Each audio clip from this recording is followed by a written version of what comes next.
Let me close this. Okay, great. Welcome everybody to the meeting. I was going to say October, not October yet, the September meeting of the RGC Plan TAC for Salt Lake and West Valley City. It's a virtual meeting today. Thanks everybody for joining us. I wanted to do introductions. And Jory, would you guys mind if we did introductions in a way where you sort of name the cities? I think that we did that last time and it went much faster. So can you do that again? And then if we happen to not mention a name, maybe if you can put your name and the organization that you represent in the chat. Jory, would that be a way for you to capture everybody? Yeah, I think that would be perfect. And we're recording. So if everybody could, there's 3 dots in the top right of your little picture. If you click that and halfway down says rename, you could update your name with your community in it or your business. That would be helpful too. There's a lot of names I'm not recognizing. So yeah, that's a great recommendation, Jory. So I'm going to let you run through by jurisdiction, and then we'll cover any additional folks that have joined us. Awesome. All right. Start with A. So Alta, Bluffdale. Greetings. Hi, Grant. Brighton. Copperton. Cottonwood Heights. Andy Holka here for Cottonwood Heights. Andy. Draper. Todd Draper with Draper. Immigration Canyon. Harriman. Good morning. Hello, Mayor Mayor. Baldwin here. Yep. Holiday. Kearns. This is Shane Ellis with Salt Lake County Engineering, representing Kearns. Great. Midvale. This is Spendeline Knobloch with Midvale. Thank you. Mill Creek. Bueller. Oh, there we go. John popped in. Murray. Riverton. Salt Lake City. Hi, Chris Northam. Hey, Chris. Sandy. Brittany Ward, Sandy City. Hi, Brittany. South Jordan.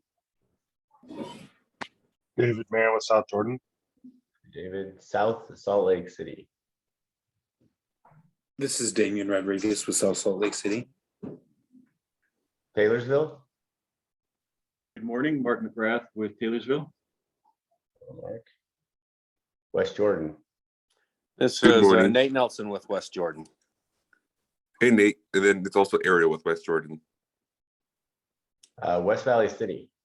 Steve Pastrick here for West Valley. White City. Shane Ellis here for White City also. Hey, Shane. UDOT. UTA. Hey, Alex. Hi, Alex. Anybody from Matt Gray as well. Hey, Matt. How you doing? Great. FHWA. I think I see Envision Utah. Yeah, Cody Lutz here. I think Jenna Lynn's on too. Hi, Jenna Lynn and Cody. All right, Hi. and WFRC. Ted Let's Knowlton. see. Ted. All right, I'm gonna see if I can Kip Billings. Ted, Kip, WFRC. Hugh, Lauren, Rosie, Nikki, Michaela, Byron, who you all may not know.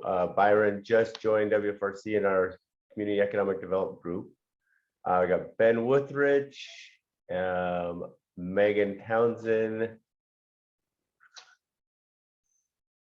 Julie Bjornstad. I think that's the WFRC crew. Anybody else? There is also here with us. Oh, Jordan. Wait, Jordan also joined us on Monday. Sorry, Jordan. Anybody from any other agency? or that didn't have a chance to introduce themselves? I'm Chris Hupp with Somas. I'm a new addition to this group. Great, thank you. And Joey, Joe this Taylor. is Michael Malloy with Harriman. I see our mayor is also here. Thanks, Mike. Joe, did you jump in? Joe Taylor, Salt Lake City, I saw.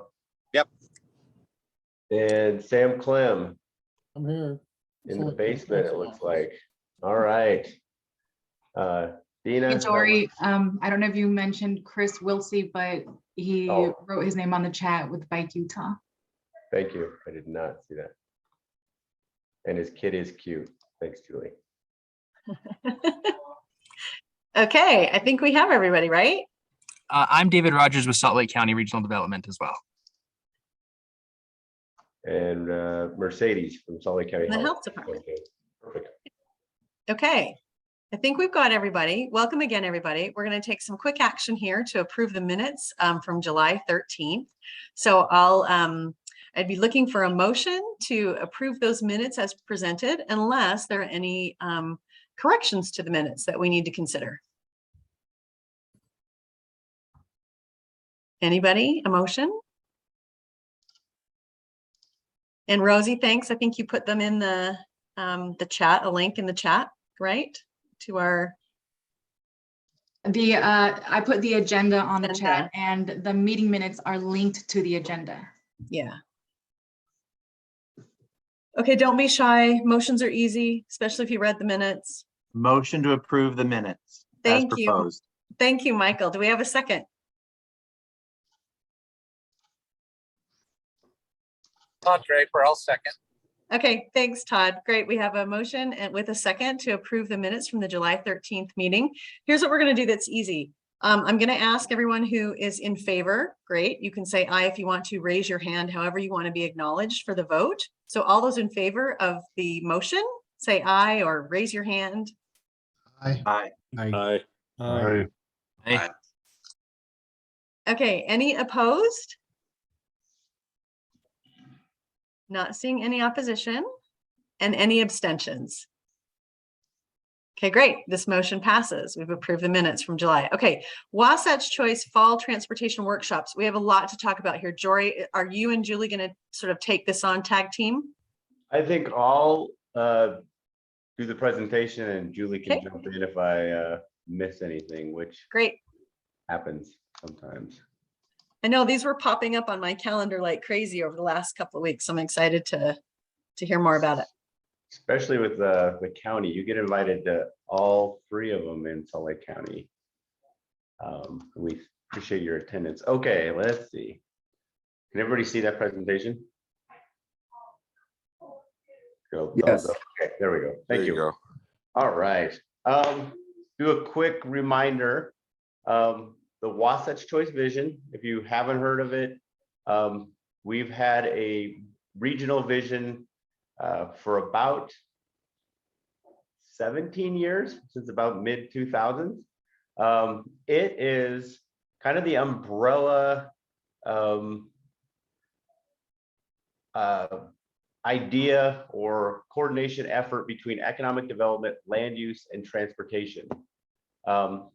With the regional transportation plan, that's kind of the main leg of that transportation component, but there are quite a few other transportation pieces that fall underneath there, and we've got our short range planning here as well. The vision is developed. It has 10 regional goals, and you can see those on the right side of the screen there.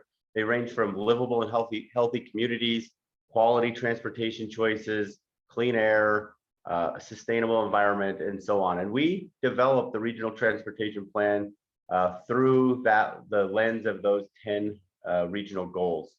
The regional transportation plan, as a reminder, is multimodal: bikes, walking, roads, transit, with a direct tie to land use. We update the plan every 4 years. It's financially constrained, meaning it's not just a wish list of projects, but we work with our other MPOs, the DOT, UTA in the state to identify funding for the plan over the next 30 years or so.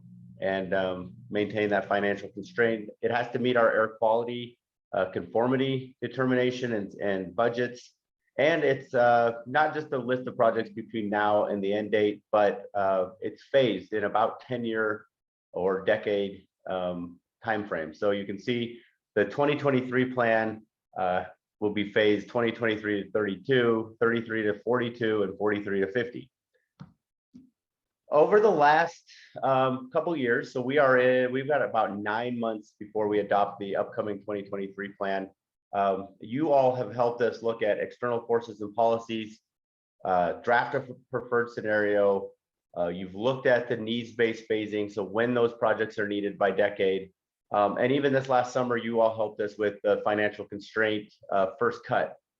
We still are working on that piece of it, looking to go out to public comment and adoption this fall. I'm going to briefly recap, the work that we've done. And I know a lot of you've been involved in this, but I think there's some new people in the call that could benefit from knowing kind of what we've worked on. This is just as a reminder, also similar slide before, we identify that preferred scenario, the needs, and then we financially constrain them. And not all, you can see there's an additional bucket out there. Not all the projects will have funding. And this is pretty consistent with about everything we all do in our lives, that we never have enough money or funds for everything we want or want to do. The key, I think, on this slide is, if you see on the very bottom of it, is the Transportation Improvement Program and other funding sources. So almost all of the funding sources within the state are tied directly to the Regional Transportation Plan. The state's Transportation Investment Fund, the Transit Transportation Investment Fund, the active transportation and the first last mile components of those funds from the state, local option sales taxes, corridor preservation funds at the county and locals program, the funds that WFRC allocate and program from the federal side of things, all tied directly to phase 1 of the Regional Transportation Plan. And that's why it's really important that we get your input on the phasing, your communities, and as I made mention and Dina made reference to, we're hosting some workshops that will be talking specifically about the phasing this year. So really important. You'll hear me emphasize this multiple times through this presentation to get out, encourage your colleagues, elected officials to come provide that input, because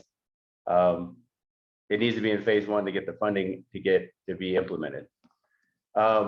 So where we're at with the financially constrained is we have about $1 billion of funding projected. Now, a little clarification, not all the funding is existing funding sources. Some of it, new local option sales taxes or new state revenues or registration fees or things like that that'll affect all of the modes.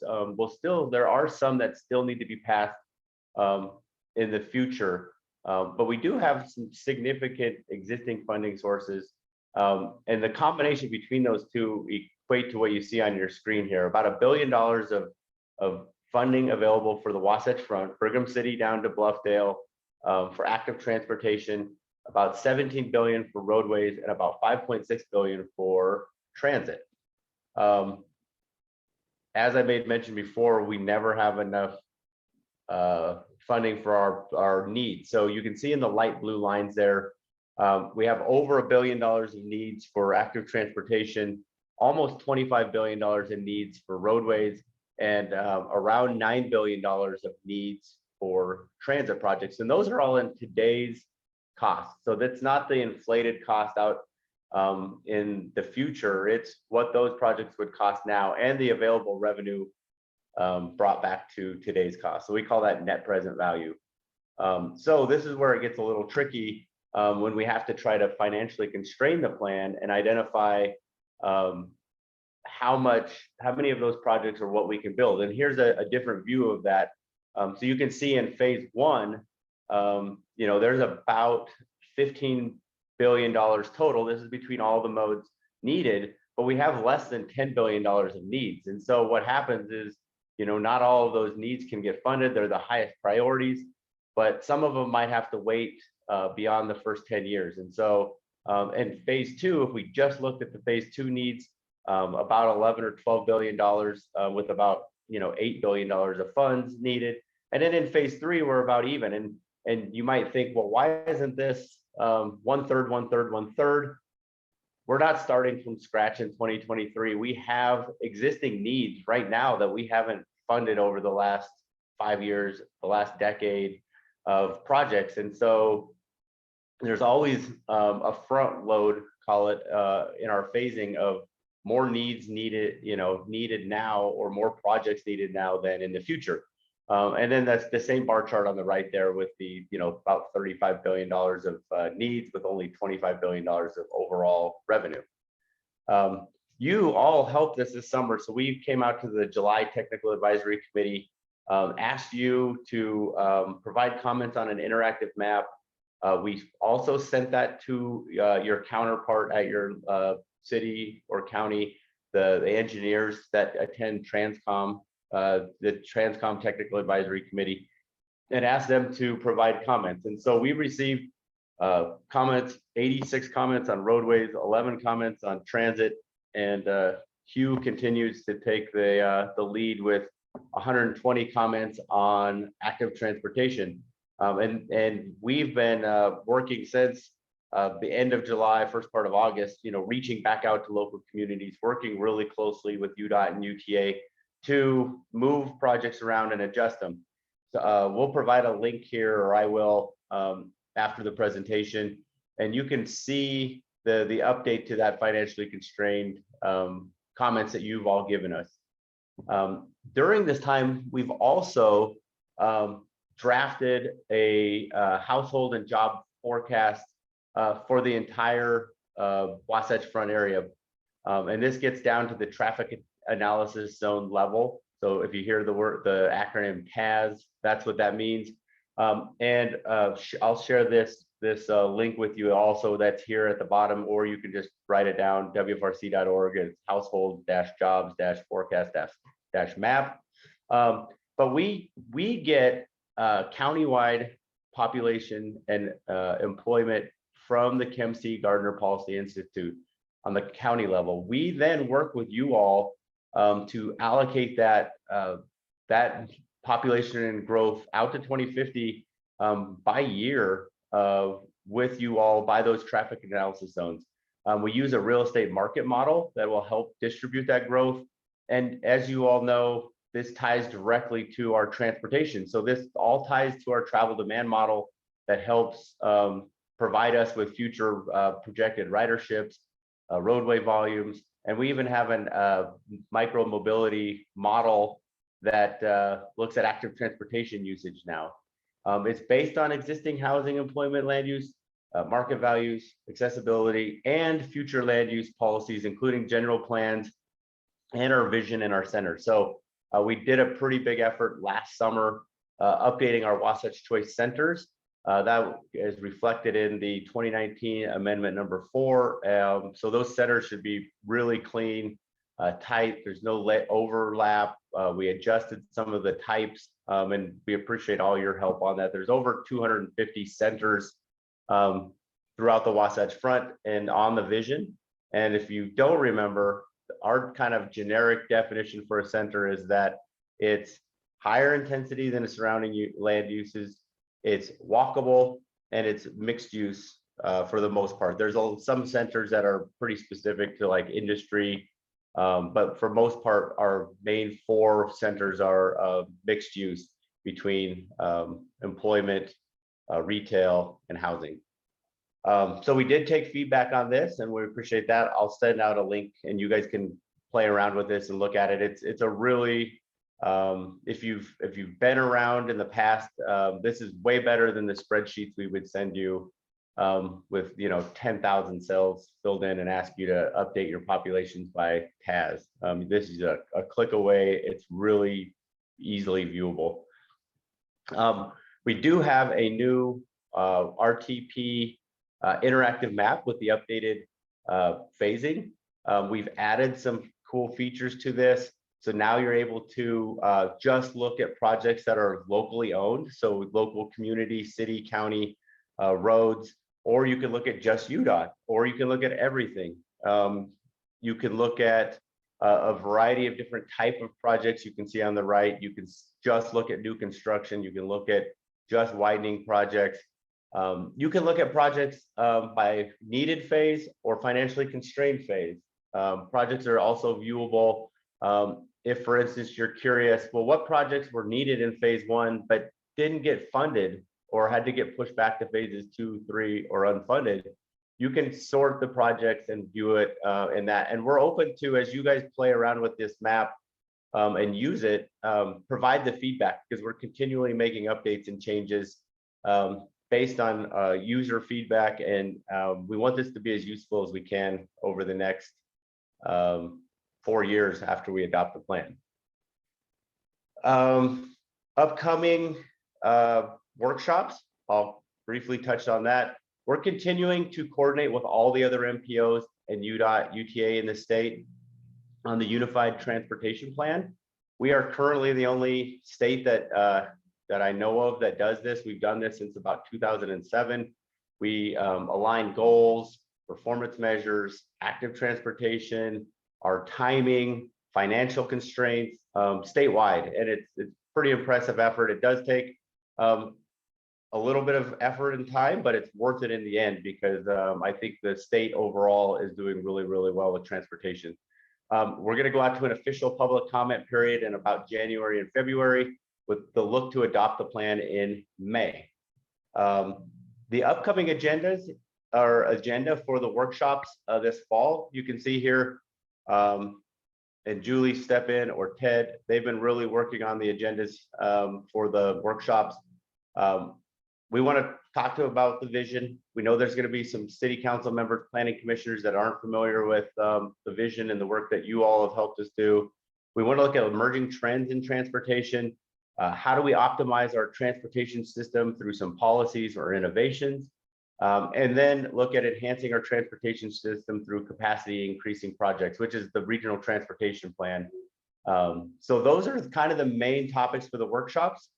And here are the dates and locations. So hopefully you've all received the invite. If you haven't and want to attend, please let us know. Rosie has been updating calendar invites. We've identified locations. These will be in person. They're all from 4 to 6 o'clock. And the 3 in Salt Lake County, we've got Southeast Salt Lake County, Monday, October 17th. We've got Northern Salt Lake County, Wednesday, November 2nd, and Southwest Salt Lake County, Monday, November 7th. So kind of spread this out over 5 weeks with the 8 workshops. UDOT has been coordinating and working on the rural part of the plan in their areas. So you'll see there the Morgan County and Tooele County areas. UDOT has been holding a long-range plan, rural dialogue meetings, capturing the Tooele and Morgan areas long-range transportation plans. Ted, I see you unmuted, so I am ready for you to jump in. Hey, thanks, Jory. I just wanted to note these workshops, you know, a lot of you have attended these. One of the things that's maybe unique, you tell me if it's not unique, is this is the only chance that I'm aware of where a group of cities that are next to each other coordinate, talk to each other, meet each other across key staff, elected and appointed officials. You got your mayor and council, you have your planning commission, you have your key staff, and so do all of the other cities. So it's this great networking opportunity. That's point one. And then point two, Jory showed that agenda, but the key thing about that agenda is super interactive and area specific. So the information we're going to share and discuss is about that particular group of cities. So those 2 points about the uniqueness of it, and it's area specific. Back to you, George. Oh, thank you, Ted. And as I made mention, and Ted's alluding to, this is the best chance for your communities to provide comments on the plan, especially now that we get into financial constraints. Know that if when projects are asked to be like put in phase 1 or in the first 10 years, the bucket is usually full and something has to move back out of that phase. So it's a tricky balancing act that, you know, Hugh and Lauren and Nikki and Julie continue to work on. So we'll be, if what I would ask, I guess, is to make sure that your elected officials, your mayors and city council, your planning commission members all know about this, and your colleagues, city managers, economic development, engineers attend this. Dina? Yeah. Hey, Ted, can you just talk a little bit about sort of when you do these presentations? I realize you're doing it for the groups of areas, so it's really concentrated on what's sort of right in front of us all. But can you talk a little bit about how you guys present on the sort of adjacencies for those larger connectivity issues that might be happening? Can you talk a little bit about that component within the presentations? Yeah, it's some of both, and it depends. Okay. It depends on the key issues in each area. But it's a great point that's implied by the question that, you know, this is a regional plan, or, you know, for Salt Lake County, like the key geography really is the county in so many ways. And so we'll talk about those kinds of connections. The data that will show, let's say, about how people are behaving, amount of telework, you know, transit ridership, then we'll zoom into the particular area so that it's a little bit more relevant. Hopefully that kind of got at your question, you know, and also, you know, we're putting this together. So if you or anybody online has a suggestion on this, we'd love to hear that too. Well, Ted, the one suggestion I would make is that we did a recent survey of Salt Lake County employees, and we found that employees who have been at the county for less than 5 years are living more than 11 miles away from the county government. Now, that may have been an issue before COVID. Now it's not. So now it's not as much, but still, those kinds of things are really interesting just to see if if I've got so many employees that are coming in from Syracuse and so forth, that to me, that's a different, I need to think about that differently when I'm thinking about resources at the county. And then other major employers are probably thinking about that too, especially if employers are looking at hybrid work situations where there's an expectation to come into Salt Lake Valley. And so I think about that when I think of larger transportation connectivity. I think about how it's going to impact my workforce that may be leaving my community or coming into my community any given workday. Well, I like that a lot. I could see us exploring some of those questions and issues in the mix of this, and we have that item to talk through some of the changes in how people are getting around and what it means for particular communities. So there's a space for that. That's a great suggestion, Dina.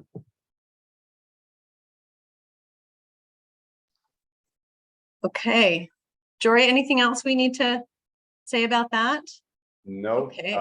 I will put the 2 links in the chat to the population, employment, households, and to the interactive map that you guys can all look at. We don't have a comment availability right now on the workshop one, but that will be available once we get into the workshop. So we'll use this link that I'm sending you for the projects throughout the workshops to take comments that don't get captured during the meetings.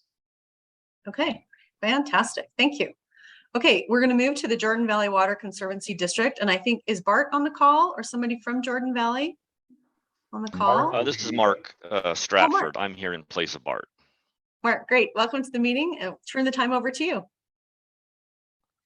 Great, thanks. Yeah, on your shows, Bart Forsyth, who's our general manager, who was going to be here today, but then he had a con come up, and so you get to listen to me instead of him, but be the same message. And I'm happy to be here today. And what the update we want to talk about a little bit, and it's interesting on the header of this introductory screen here, So Mark, can I just, I'm sorry to interrupt you for a second.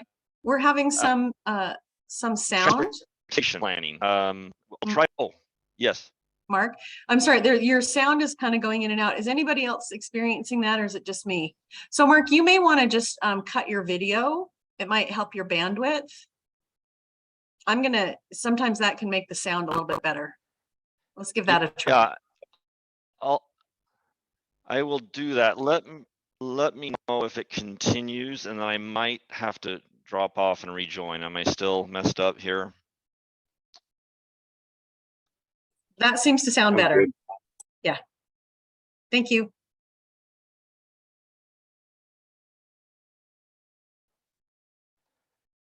Okay. If you have other problems, you can also maybe either stick something in the chat and let me know, or something else. So, transportation and water, and so first of all, most of you know the Jordan Valley service area. We're mostly the west side of Salt Lake County, and we are primarily a wholesale water provider, other than in a few areas where we do provide retail water service. And I just want to say one thing about how everybody's doing this year with water use. Jordan Valley itself does not have the ability to impose mandatory water restrictions. And so we frequently put out information asking for water reductions, and especially the last couple of years.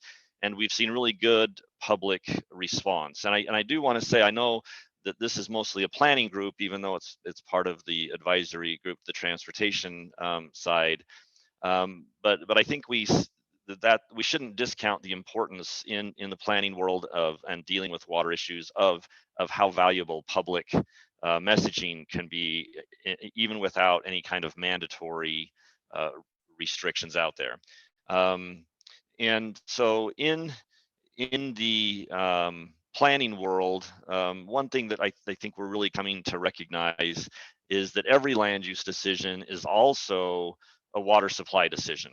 And when we make these choices about how we develop land, there's a commitment there to provide water in perpetuity, essentially, for the given use that's been approved. And so in the past, that wasn't really that big of a revelation. It wasn't that big of a deal because we had adequate supply for the foreseeable future. And so sure, we were committing water, but we didn't need to think about it as planners. And so I just wanted to give a little bit of an update. This is as of yesterday, where we are in the state with water storage. And so the real item here that I want to look at is on the bottom. Let's see, this bottom set of numbers here. So this is statewide storage, excluding Lake Powell and Flaming Gorge. So we're not taking into account those big reservoirs on the Colorado River. But if you look at the capacity in the state, we have the capacity for 12 million acre feet of storage. And normally at this time of year, in a median year, we would still have 57% storage left. And that's because excuse me, most of the reservoirs in Utah are designed to have a 2-year supply of water. And so as we get to the end of the water year, we'd still have at least 50% storage left to take care of what was needed for next year. Last year, we were at 44% storage statewide. And what's interesting is we've done a really good job this year of conserving water. And yet, we're actually slightly lower statewide this year than we were last year. And so that's important going into the winter, knowing that we're trying to hope for enough snow to push us up to the point that we're not living in kind of this, I don't know if I'd call it a deficit situation, but in a situation that's a little bit less than ideal for sure. And then you can also see this other number here, that we've gone down quite a bit in the last month, substantially, I'm sure, because of the high temperatures at the beginning of this month. that people watered outdoors more than they normally would. And so that leads into some of the things that are different today than they were in the past. And as I mentioned, historically, I don't think planners have had to worry too much about water supply as far as the ability to meet needs. And there are three things that are really pulling on the water supply that are slightly different today than they have been in the past. Number one is population growth. Number two is the changes in climate. And then number three is competition. And we'll go through these relatively quickly so we can get to some of the more meat of what I see in transportation and how as you're planning for transportation, we can address some of these water issues. So first of all, growth. Chem C. Gardner and other projections show a significant increase in population between now and 2060. And the truth is, we can't double the water supply that we have to meet that growth. And so if we have no conservation, you can see that we're significantly short in terms of acre feet, 500,000 acre feet of water without conservation. Even with 25% conservation, the projected water supply still is having a challenge meeting that. And so we need to find ways. We can try to increase the water supply, but we also need to find ways to better at both conservation and how we're building going forward. Changing climate. One of the big problems here is that because of increases in temperatures and changes from snow to precipitation, we continue to get further behind in our water supply ability. And that's because we normally rely on significant snowpack in the mountains to melt slowly or more or less slowly in May and June to come down into the reservoirs. But if that water that falls as rain instead of snow, then it's not there to melt in those months. And so the snowpack, as it changes, especially mid-level snowpack, if it's not there, then we have a challenge with getting water into the reservoirs. And because of the increase in temperatures, more of that water evaporates instead of running into a reservoir. And then with competing demands, the big story here is, I mean, we all know that we're transitioning to more residential because of the population growth, and that in lots of areas, agriculture is reducing its footprint or its impact.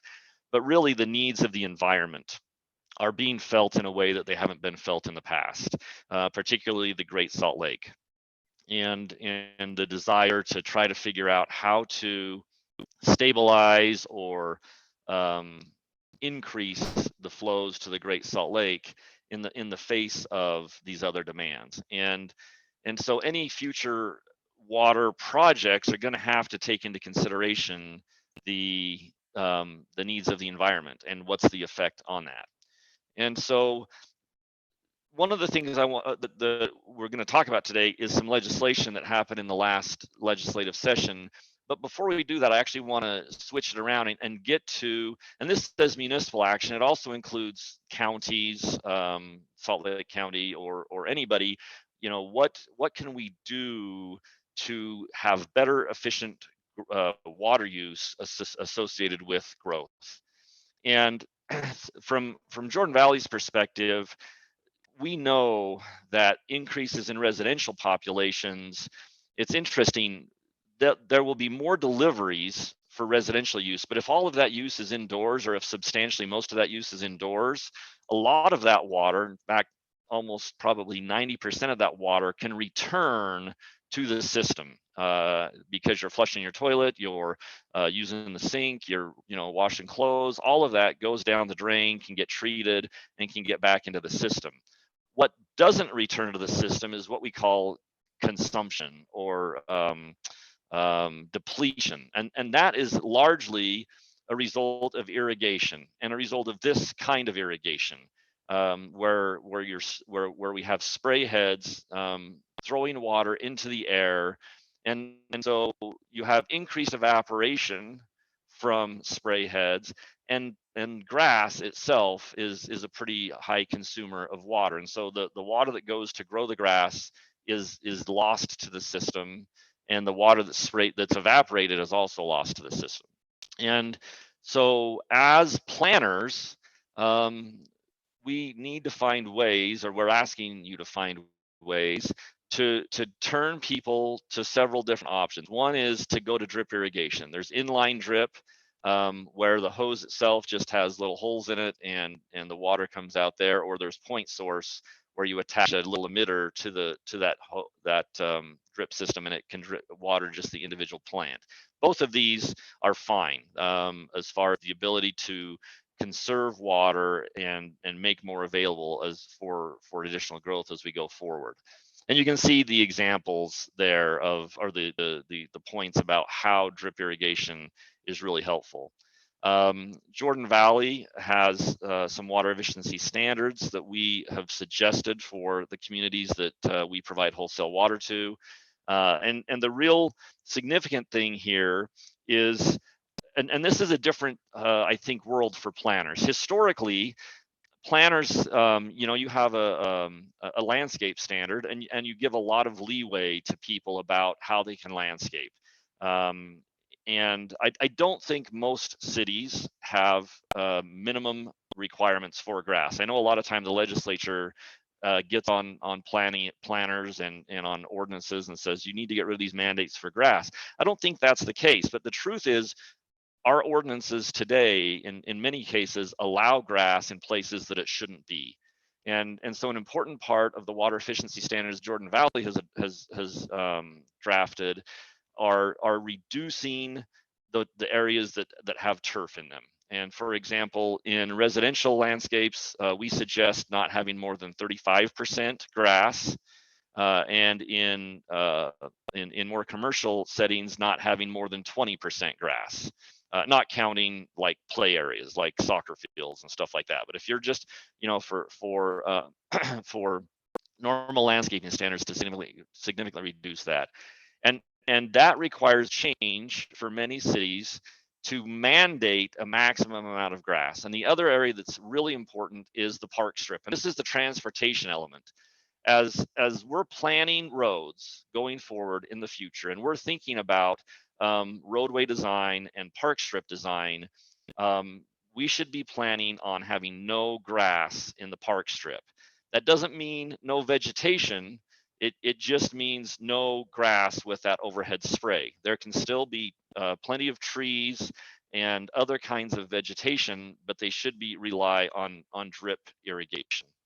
And so anyway, those are available on the Jordan Valley's website, jvwc.org, and then public resources, and then you can find it there.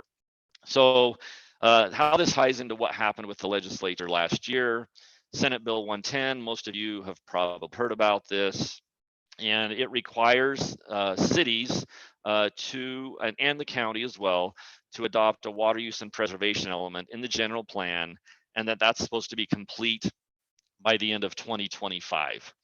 And so this should be a broad range discussion with more than just maybe the typical players that might be involved. This should involve the city engineer. This should involve the actual economic development people to talk about what do we see coming forward. And it should include the water provider, certainly your retail water provider, but also potentially the wholesale water provider, which in the case of our area is us at Jordan Valley, but it could be Salt Lake City or anybody else who, and also could include people who provide secondary water, because all of those people will be able to talk about what is the available water supply and what should you guys potentially be thinking about in terms of land use, allowed land uses, allowed business types, and what types of conditions should be associated with those to address the need to reduce water demand. Over here, reducing water demand and per capita consumption, both for future development and for existing development. And then the fourth item there is how can the city or the county eliminate practices or conditions that waste water. And so again, getting to the transportation element, these are, like I said before, the people who should be consulted with as you're thinking about this. But as you're thinking about transportation, let's think about not just the park strip, but what about parking lots? Do you have landscape ordinances that people frequently put grass in a parking lot area instead of the drip irrigation with trees and other kinds of plants that can be low water use type plants? Because the goal here is not to get rid of beautiful landscaping. It's not to make it look like you're in the middle of the desert or anywhere else. It's to allow people to still feel like they live in a beautiful place that's more water efficient. And as we go through these slides, and we'll go pretty quickly through them, you'll just notice a lot of these include different kinds of park strip examples. And you could even, have a park strip ordinance that talks about what you want to do. The other part of transportation planning that I think is significant is the sites, and this is in the legislation just as well as in general, is to deal with a low impact design. Are people commonly putting grass in either a detention basin or an area where you're trying to promote low impact development to deal with irrigation, with stormwater runoff? And what can you do to require that those basins not have grass and not have to be watered? You've probably, many of you have heard in Las Vegas and in Nevada, they've adopted a restriction on what's called non-functional turf. And the simple definition of non-functional turf is if the only person who walks on the turf is the person who's mowing it, it's probably non-functional. Or if it's in an area where access is limited, so if it's in the middle of the street in a plant in a median and it's grass, it's probably, well, it's non-functional. And those are areas that we should be affirmatively trying to eliminate grass. And so here's another example. And again, focus on the pictures more so maybe than the words, because these are just in words that are in the bill. But one of the things the bill encourages you to look at is how can you preserve and use healthy trees? Because trees are important even if we don't have grass, but trees that have a reasonable water requirement or are resistant to dry soil conditions. And one other thing I want to mention is we've already talked about the drip irrigation, but I want to mention that even if somebody has a low water demand grass. So I know Salt Lake City, for example, has been promoting a specialized kind of grass that's more water efficient.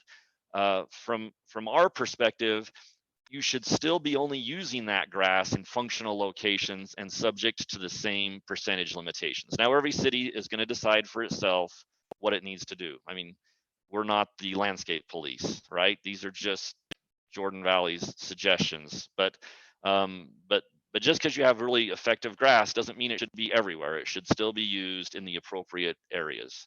And even looking at this, it made me think about downtown landscapes, highly urbanized landscapes, right? You can still have trees as part of your urban core as far as landscaping goes, as long as we're using, and I think most cities already do this, are using drip irrigation for trees.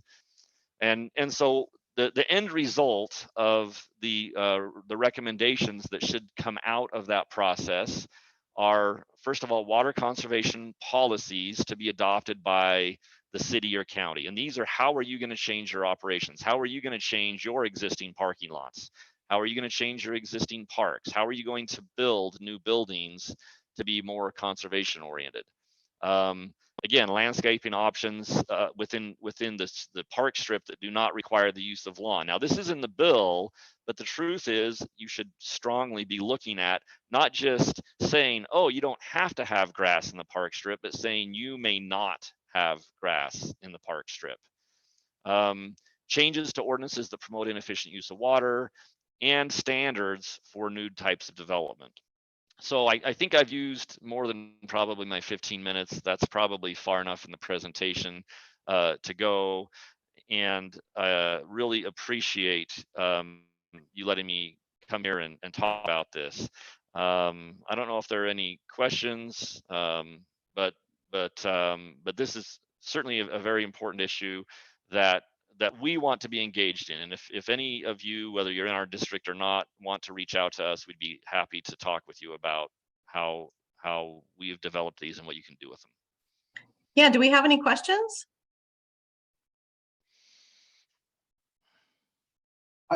Dean, I've got a comment, and I hope my audio is coming in okay. Mark, that was a great presentation. I really appreciate it. And you did a really careful, and I appreciate it, job of talking about, hey, this is not anti-landscaping. This is not anti-tree. And I'm finding in my community, and maybe many of you are as well, that there is this really healthy fervor to, you know, rip the strip, rip your park strip, etc. And a lot of times that is leading towards, let's get rid of all landscaping entirely in the park strip. Now, maybe that's good in a way, and it's simple, but you know, I guess the editorial comment I want to make is, as our climate changes and as we're trying to mitigate climate change, we really, really need those trees. We need the trees to help keep our cities cooler, to absorb carbon. And my fear is that on some level, the fervor to go water-wise, which is great, is also going to then work against these things that we need to have our cities feel cooler and to absorb carbon. So there's a little editorial climate on the writer of Mark. That was an awesome presentation. Yeah. So Ted, I agree with you completely. I think that's really important. And Mark, we did have a question in the chat about, could you please share the water usage breakdown between industry, private homes outside irrigation, and private homes water use inside? I don't know if that's information you have at like the tip of your tongue, because if you don't, what I would say is maybe we can send a follow-up email, Jory, to everybody on this call to answer that question, because we do want to we need to move the agenda a little bit here. But Mark, I'm going to put you on the spot. Do you have those figures that you can just spout off? I'll give a partial, super quick answer, and we can work on getting some more of that. So just on the indoor versus outdoor use for municipal water, historically, I think we've seen probably 70% of water used outdoors and 25 to 30% used indoors. As we move forward, our goal should be to flip that, so that especially with the amount of growth, that we're providing more and more water indoors and less water outdoors. But that's a really quick answer. And then the industry part kind of depends on your city. Yeah, so we can follow up. Maybe we can follow up on that and keep bringing that in, Joy, because I think this is going to be an issue for the growth conversations that have been taking place. And I'd love to incorporate some of those growth conversations into Plan TAC in the future. The other thing I want to mention with this is folks on the call may not realize, but we're in the final stages of forming the grant program. So the county had $2 million that we're working with the H2O Collective in Jordan Valley. So those things that Mark showed were requirements for you. If you need consulting help to get those things done, the application for the funding is going to be talked about at the League of Cities and Towns conference that's coming up in October, and then that application will be ready. So we're wanting to award some grants and be able to announce those in January of next year to help cities get that SB 10 stuff done in your ordinances and in your programs. So keep an eye out for that. And I think Ari has a question. It might be more of a comment than a question, but I just wanted to point out, you know, we've done scenarios in different planning processes where we've tested amount of water use. And, you know, Mark talked a lot about the type of landscaping you use in irrigation systems. And we've seen that does make a big difference in how much water is used. The other thing that makes a difference is just how much outdoor landscaping there is to water. And that just basically is density. And so we found, for example, we just did scenarios in Utah County where we found if you just allow the market to continue to densify a little bit, you can cut water use by about 25% just by having less area to irrigate. So just a comment. Good points. Good points. Okay, I'm going to move us along. If you have other questions, put them in the chat, and then we'll work with Jory on how best to get that information out to everybody. But I want to keep moving on. Oh, Rosie will be sending a follow-up email. We'll include the links to the stuff I presented and anything else that we need. So if you do have items, send it to Rosie, or Rosie, hopefully you can take note of what we need to add to the follow-up. okay, perfect. All right, I'm going to throw it to Michaela to talk about the TLC project brainstorm. Hi, everyone. Share my screen here. All right, can you all see it? Great. Perfect. So yeah, today I'm just going to talk a little bit about our transportation and land use connection program, because the first step in our application process, which is the letter of intent, is due next week. So just want to bring your attention to that. So for those of you who don't know, TLC provides planning technical assistance to local communities. It aims to help communities achieve your goals and plan for growth. We have 4 goals, and since we're a little behind on time, I'm not going to go into as much detail, but know that those goals are important to address in the application.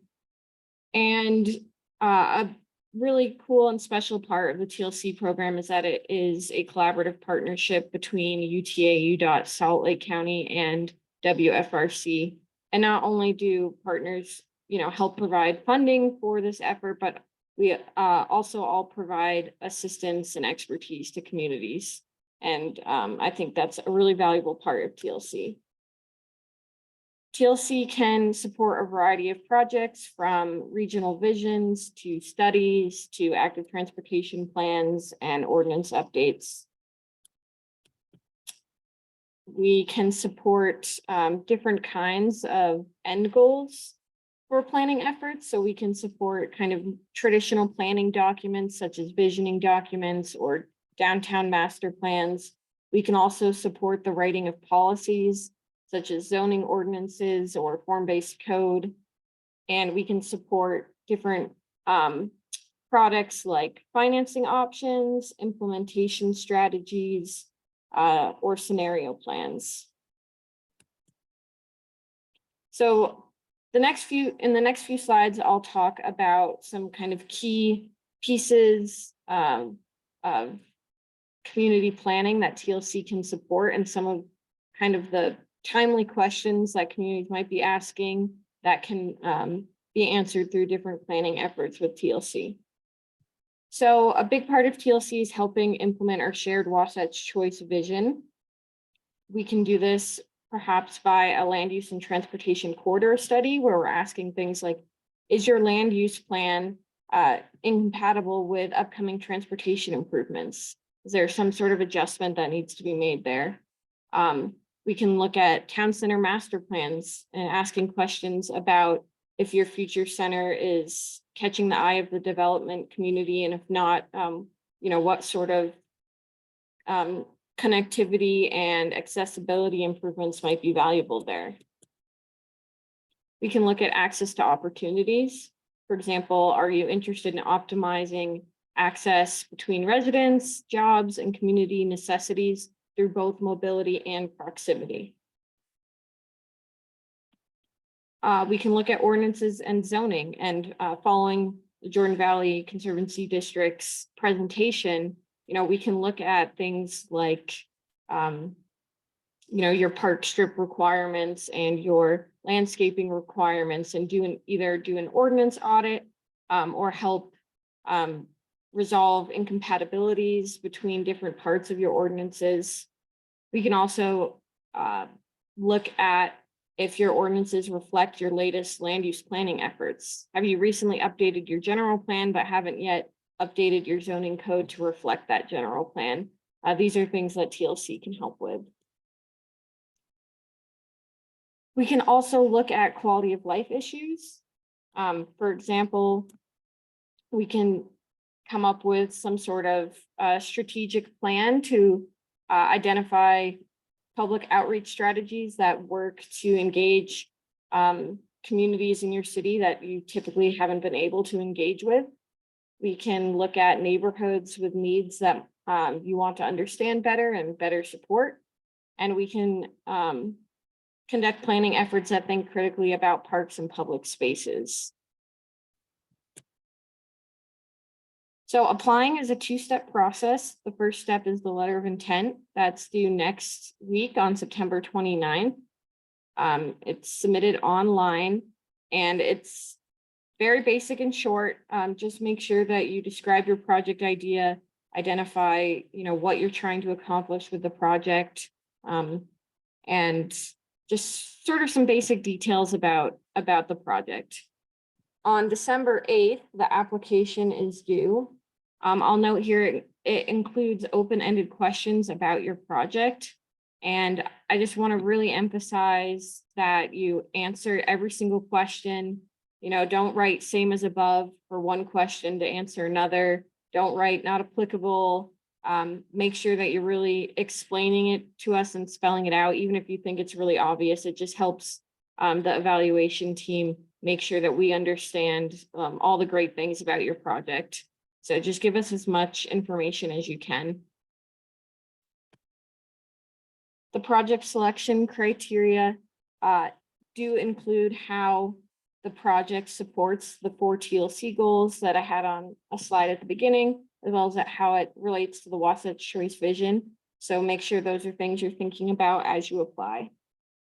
These criteria are online too, so you can look at those as you're putting together your application. A great resource to use is the interactive map, also available online.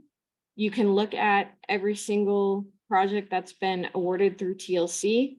For each project, you can access their application. So if you're applying for an active transportation plan, go and look for an awarded active transportation plan and see what their application looked like. You can look at what final products came out of completed studies and plans. And so it's a really great and helpful resource that's available to you. A quick note on after applying. So we announce awards in March and funding becomes available July 1st, 2023. Your project can kick off anytime after that. You can start on July 1st, or you want to start in February 2024, that's fine too. Now, I mentioned that the TLC letter of intent is due next week. That is also true of 4 other programs: the Surface Transportation Program, Congestion Mitigation, Air Quality, Carbon Reduction, and Transportation Alternatives. So these 4 programs and TLC are all in the same application cycle. So note that their letters of intent are also due next week. If you're not exactly sure which program your project kind of falls into, don't worry about that. Submit your letter of intent and we'll make sure it gets funneled into the correct program. For more information, there is a funding programs packet available online. And I'll note that for the 5 programs with letters of intent due next week, you will want to reach out to either Ben Woodbridge or Megan Townsend. So their contact information is there and also available online as well. So thank you. Are there any questions?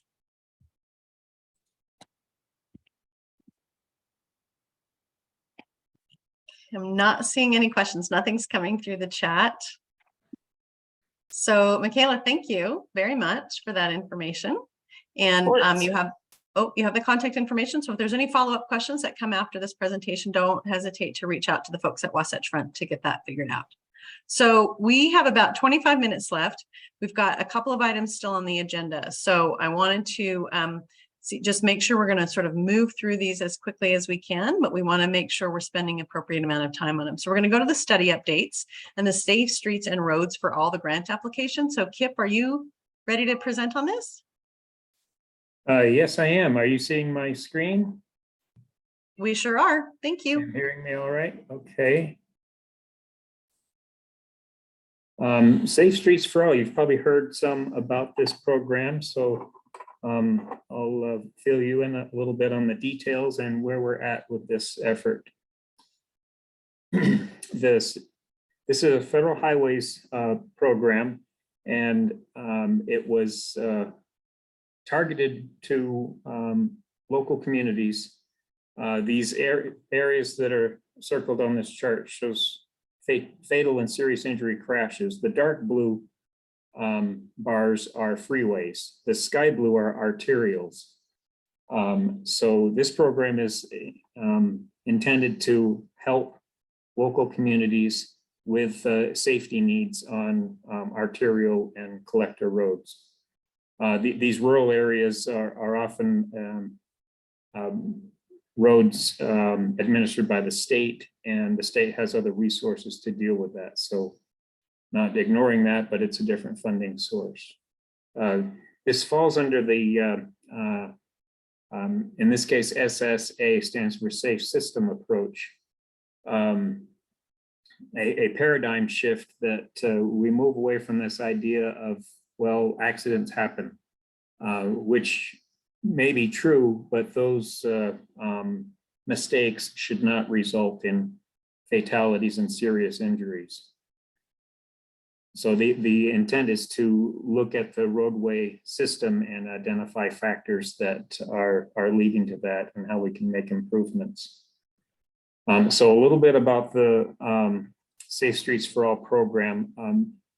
Number one, Wasatch Front's involvement came about because a number of communities heard about this program, and as we started looking into it, the guidelines were that this should be a multi-jurisdictional effort. The Federal Highways doesn't want a dozen different plans and ideas coming from, say, the Wasatch Front. So number one, they want this study that's going to be done. I'll talk about that a little bit in the next slides, to be a region-wide coordinated effort. And so we looked around who's going to do that, and Wasatch Front was asked to help with that effort. So the program is funded under this Infrastructure Investment and Jobs Act, about $1 billion annually for the next 5 years. There is not a formula that designates a certain amount to the state of Utah. So anything we apply for, we're competing nationally for those funds. As I mentioned, it's for local governments. The state is not eligible. These are safety projects for the roadway. And all of these projects will require a 20% local match. And as I said, the first step is to prepare an action plan to address the regional needs. I won't go into all these details, but the action plan essentially will look at fatal and serious injury crashes by location and try to identify risk factors related to those crashes and mitigation strategies. The action plan may also, identify specific needs at certain locations, but the general idea is to identify risk factors common across the whole region. So let me tell you where we are right now. This program was announced in May of 22. We formed a planning committee that consists of, we have representatives from Weber, Davis, Salt Lake, Tooele, Box Elder, and Morgan has also been contacted. A number of cities are attending that as well. That group put together a request for a grant to do the comprehensive safety action plan. So that was submitted last week. So we are right here. That's been submitted. So we expect the awards for action plans to be made in January of 23. Just so you know, we requested just about $1 million to do the study. What the Safe Streets for All awards remains to be seen. So between now and January, we'll be preparing our RFP documents. So ideally, right after the awards are announced, we can then advertise for doing the study. This piece in here, this grant agreement, after the award is announced, we have to enter an agreement with Federal Highways, and that could take up to 12 months because they've got to do that all across the country. So that limits what we can do and how we get reimbursed. So that affects the schedule of doing the action plan, but we anticipate the action plan taking most of 23 into part of 2024. I think for this group, the dates to make a note of are September of 2024, and the summer preceding is when you would want to have any implementation grants that you would like to submit prepared and ready to send in. We're expecting the deadline to be in September of 24.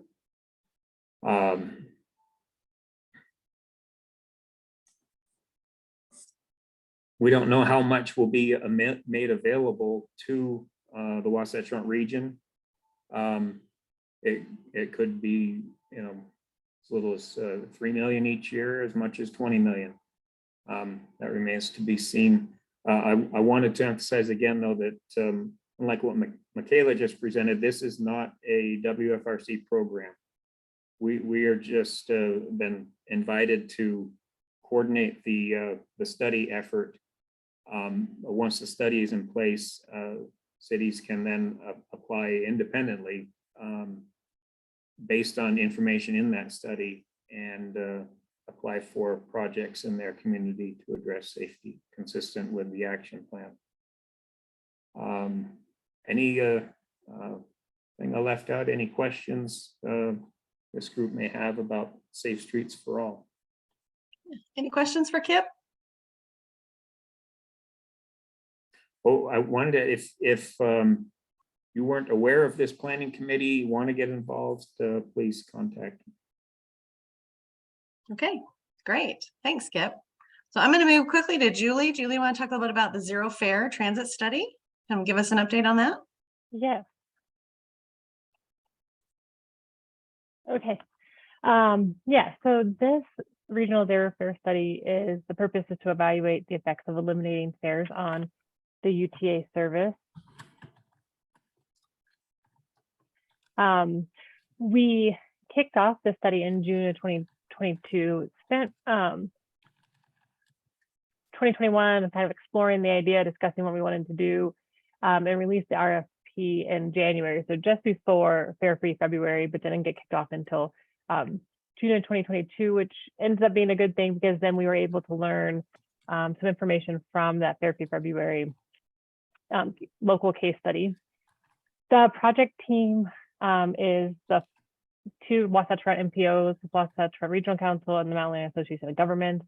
We're also partnered with UTA and UDOT. The consultant team is led by Nelson Nygaard.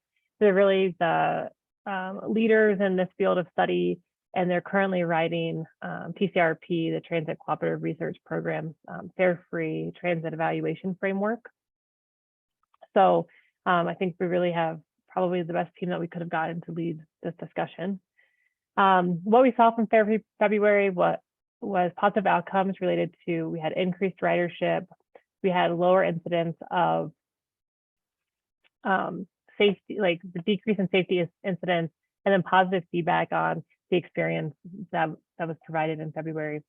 We know that some of the largest concerns that we've been hearing are related to replacement funding if fares were eliminated, and then safety on board vehicles. That being said, we know that UTA had fewer safety incidents when we suspended fares. So it'll be interesting to see how that plays out. So the study goals, we have 4 main goals. One is to evaluate the operational, financial, and community effects of zero fare transit. One's to gauge the transit value of stakeholders. One's to provide guidance around replacement funding for lost fare revenue. And then most importantly is to objectively inform decision-making process around the future of zero fare transit. So this study isn't coming out with a set of recommendations. It's simply providing trade-offs between various scenarios so that decision makers can make informed decisions. So the timeline, we've completed some opportunities and challenges specific to UTA in the study, the surrounding community. And I'll talk about those in a second. We are now in the zero fare evaluation. This is evaluating different alternatives and then the effects of those alternatives. And then throughout, we'll be doing stakeholder engagement, and the stakeholder engagement includes key person interviews, presentations to decision makers, and then engagements with community advisory committees. Tonight, we're hosting that with UTA's Community Advisory Committee. Dina, your hand raised. Yeah, I just had a question. When it says evaluate operational in that sort of we are here, will this also look at least tangentially? I know this wasn't the focus of the study, but will it look tangentially at how a free fare system may actually slow down, or if it may not impact at all, efforts to look at greater frequency and greater service coverage? Yeah, there'll be some trade-offs in that respect of, you know, if we invest in this, what are we not being able to invest in? Yeah. So I'll just kind of go over what we've already completed. We completed an existing conditions analysis. This reviewed, you know, how UTA financial trends of the current UTA system, rider profile, fare policy, fare usage. I think 2 points that were pretty interesting here is that one, the median income for the region that UTA operates in is about $75,000 per household, and when compared to riders, the median income of UTA riders is only about $36,000. So, you know, much less than the median household in the region. And then when it comes to access to vehicles, throughout the region, only about 5% of households don't have access to any type of vehicle. But when it comes to the UTA riders, about 28% of them don't have access to vehicles. So what we're seeing is lower median income and lower access to vehicles. So the people who are relying on UTA are really relying on transit service to get them places. And this is a very important part of their ability to access destinations, have mobility freedom. We also looked at what literature has already been completed about zero fare transit, including 3 case studies of other agencies that have already evaluated this concept. SunTran in Tucson has been zero fare since the beginning of the pandemic. They decided to not be zero fare now. They're still evaluating some long-term alternatives. Metro in Houston, Texas is zero fare for seniors and people with disabilities, but they've maintained fares on other services. And then KCATA has been zero fare since also the beginning of the pandemic for streetcar and buses, but their on-demand and their micro transit service continues to collect fares. So there's many ways of implementing, you know, this type of fare mechanism. And then we've also done 12 key person interviews. This included mayors and commissioners from around the region, including Utah, Salt Lake, Davis, Weber counties, 3 state legislators, 2 representatives from the business and community groups, and then 2 state agencies, including the Department of Workforce Services and then the Division of Multicultural Affairs. And these key interviews, you know, we're asking about, you know, what is the value of transit to them? What are key decisions or key pieces of information that we can provide in the conversations that may be happening. We had a few conversations in the last legislative session, anticipating that these might come back up. We want to be able to inform those conversations with as much data and other things as we can. And so these conversations, again, weren't asking what their opinion of implementing fare free was. It was really trying to get at those trade-offs. So we're currently evaluating different alternatives. The alternatives we're looking at includes the entire system going zero fare, a portion of the system such as buses going zero fare, providing zero fare for low income riders, and then just lower fares overall on the system. And we'll be looking at those trade-offs between how it affects operations at UTA, the finances of UTA, and then what kind of effects they have on the overall community. So then next month and through November, we'll be informing decision makers of that. We have plans to present to the interim transportation committee at the legislature in November, and then wrapping up the study at the end of the year in anticipation that the outcomes of the study again may be used in conversations at the next legislative session. So that's a quick overview of what the Zero Fare study is doing. I think Alex is still on the call, so if Alex if you wanted to add anything. Yeah, just thanks, Julie.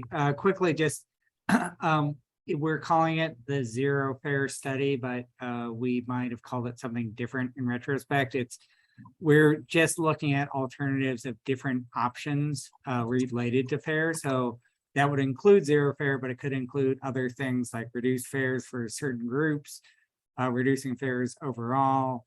And then I think that Julie touched on it, but another key point to re-emphasize is that our consultants started with the idea of making recommendations at the end, and what they'll actually be doing is providing a list of scenarios with trade-offs. So they're not going to say do zero fare, don't do zero fare. They're going to say, you know, if you do this option, here's what we'd recommend, or here are the trade-offs. So it's to really help inform policymakers on the trade-offs of different options. Great.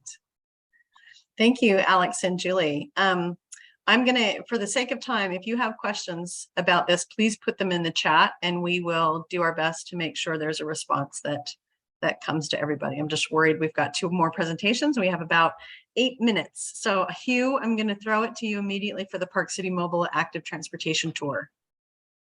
Thanks, Dina. This will just take a moment. Just want to invite everybody to this Mobile Active Transportation Tour that's happening Tuesday, October 4th at 2 p.m. meeting at the Park City Hall, and you can RSVP. I just put a link in the chat so we know who's coming, and this will be an opportunity to check out what Park City's been doing with their urban trail network. It'll be about a 5-mile route. And if you need a bike, those can be provided. Just give us a heads up when you RSVP. And Park City is proud to be called the first fully electric bike share in the country. And so we can get you one of those electric bikes. So even if you don't feel like you've been out on a bike a whole lot, those electric bikes can help get you through this tour. So we'll chat and talk, and hopefully there's things that are applicable to your community. Thanks. Yeah, Hugh, bring pictures to the December meeting, okay? Yeah, absolutely. That'd be good. Thank you. That would be great to get a follow-up on that. Thank you. Okay, I'm throwing it to Nikki to talk about the freight and local delivery workshop. Christina, yeah, this is just a quick announcement. We just kicked off a local delivery and urban freight study to understand some of the current and future supply chain and distribution operations. You know, what are those fulfillment center, warehouse development patterns and workforce access needs, as well as, you know, what are the changes that we're seeing with last mile delivery and strategies. So the outcome of this study will be a toolkit for cities on best practices and recommendations for different community site types. And I just put in the chat, we have 2 upcoming workshops. I think a few of you have been sent out in the past that have reached out to me and your interest in with the freight stakeholder group. So we have those 2 workshops happening next week on September 27th and Wednesday, September 28th. So just inviting folks to come participate. Send me an email if you are interested, or just feel free to drop your email in the chat box and I can send you the calendar invitation and more information. Great. Okay, thank you. Hey, I'm gonna just indulge here. Chris Wiltsey from Bike Utah. I know you're one of the sponsors of the program that Hugh just talked about. Do you want to take a few minutes? We have a few minutes and talk about some of the other stuff that Bike Utah might be doing in the next little while, in addition to this MAT program, the tour up in Park City. As in like our policy bike program, or yeah, or just it's a chance for you to let us know what's going on with Bike Utah. Okay, cool. I run a few different programs. We have a policy bike program, so we have folding e-bikes that we lend out to policymakers, and government staff. So if you've wanted to try out an e-bike, or you know somebody who would like to try one out, I could bring that to you, and it's free and it's awesome. And I think everybody, almost everybody, not everybody, but almost everybody who's used them has gone out and subsequently bought an e-bike for themselves. So it's a cool sort of low risk way for you to experience that. Another thing that I do is the 1,000 Miles program. So I support communities in planning out and finding funding for sort of context sensitive bicycle infrastructure. So I'm more than happy to support anybody in efforts. So if you have a project, I also do a lot of kind of pop-up projects or tactical urbanism around projects. I've done everything. So I'm kind of like your one-stop shop in terms of doing that, everything from signage to like outreach to actually like sourcing materials and setting it up, designing it. I can help with those kinds of projects and sort of thinking through how it can be used as like a citizen engagement tool and having conversations about maybe doing some street improvements other than speed bumps, as people like to ask for. So oh, that's great. Yeah. Well, thank you. We appreciate it. We saw you on the call and we blew through the stuff that he was doing so quickly. I just wanted to come back and give you a chance to talk a little bit about what you do. So thanks for joining us. Yeah, thanks for giving me the chance. Great. So the other business that we have is future in-person meetings. I asked Jory to put this on the agenda. I know folks are nervous about it. I'm more nervous about it going into December with flu season, but if you can just share your opinion with Jory about whether or not you want to start doing some hybrid. I think hybrid is probably the more realistic. Those who are more comfortable in a social distanced in-person environment, we'd like to sort of talk about that or think about that going forward. So if you wouldn't mind sharing kind of your comfort level with Jory about an in-person meeting, as long as we can still social distance within that in-person meeting, I think we'd like to look for some hybrid opportunities to meet in the future. And then I think our next meeting is scheduled for the 14th of December. Jory, do you want to talk anything about that meeting or what we should be thinking about in preparation for that meeting? Send us if you have agenda items. We have a drone delivery update on the docket. The Utah Department of Aeronautics is going to kind of let us know how that's going. They've had drone delivery starting this summer with a plan for next year. We can do a follow-up to the workshops and the RTP, along with the follow-up, as you made mention, on Park City MAT and promotion of an out-of-state MAT that Chris and Hugh have been working on. And we may want some ideas of good staff, elected officials, DOT reps to attend that. So again, open to agenda items. If you have any, let me know. It sounds like, Dina, we could do that virtual again. WFRC staff is excited to meet some of the new faces that are on this call in person. There's been quite a bit of changeover over the last couple of years, so maybe we'll find a meeting that we can do in person.